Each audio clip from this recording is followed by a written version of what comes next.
ঠান্ডা অনেক বেশি, বানাতেও হবে আর খেতেও হবে, কিচ্ছু করার নেই। আর ভালো খেতেও মন করে, কি করব। আজ বানিয়ে নিচ্ছি মোগলাই মাশরুম। তো তার জন্য একটু ময়দা আগে মেখে নিচ্ছি, ময়দার পরোটা বানিয়ে নেব।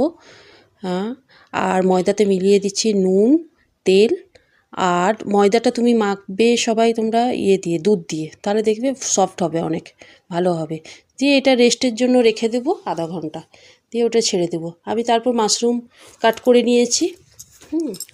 মাশরুম ধুয়ে ভালো করে পরিষ্কার করে নিয়েছি, দিয়ে আমি পেঁয়াজগুলো কেটে নিচ্ছি। দেখো আমি 3টে পেঁয়াজ নিয়েছি মিডিয়াম সাইজের। 3টে পেঁয়াজ কাটার পরে 3টে টমেটো নিলাম। টমেটোগুলো অনেক ছোট, তার জন্য 3টে দিয়েছি, আর নাহলে 2টো দিতে পারো। তারপর সর্ষের তেল গরম করে গোটা গরম মশলা দিয়ে দিলাম, আর তেলের মধ্যে পেঁয়াজ, টমেটো, কাজু, রসুন আর আদা দিয়ে ভালো করে একটু ভেজে নেবে, হালকা ভেজে নেওয়ার পরে আমি ওটা মিক্সিতে দিয়ে ওটা ভালো করে পেস্ট বানিয়ে নেব ঠান্ডা হওয়ার পরে। দেখো পেস্টটা খুব ভালো তৈরি হয়েছে। এরপর আমি কড়াই গরম করে আবার সর্ষের তেল দিয়ে দিলাম, আর গোটা গরম মশলা আবার তেলের মধ্যে দিয়ে দিলাম। তারপর রসুন, থেতো করা রসুন দিলাম। রসুনটা হালকা ভাজার পরে আমি তাতে পেঁয়াজ দিয়ে দেব। দেখো পেঁয়াজটা ভাজা হয়ে গেছে। এরপরে আমি যে মশলাটা রেডি করে রেখেছিলাম, কাজুর পেস্টটা, ওইটা আমি দিয়ে দিলাম।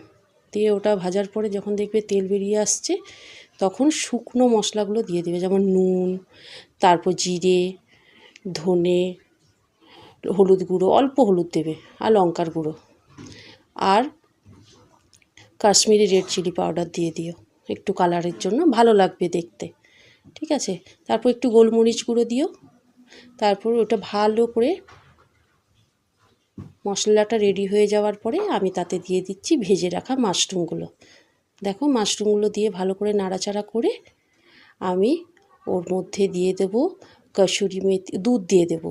দুধ দিয়ে ওটাকে একটু ঢাকা দিয়ে রাখবো কিছুক্ষণের জন্য। যখন ওটা রেডি হয়ে যাবে, ওইটার মধ্যে আমি দিয়ে দেব গরম মশলা আর কসুরি মেথি। বাস, আমার রান্না রেডি। তো আমি এরপরে চলো পরোটাটা বানিয়ে নিই। পরোটার লইগুলো প্রথমে তোমরা লুচির মতো বানিয়ে নিও।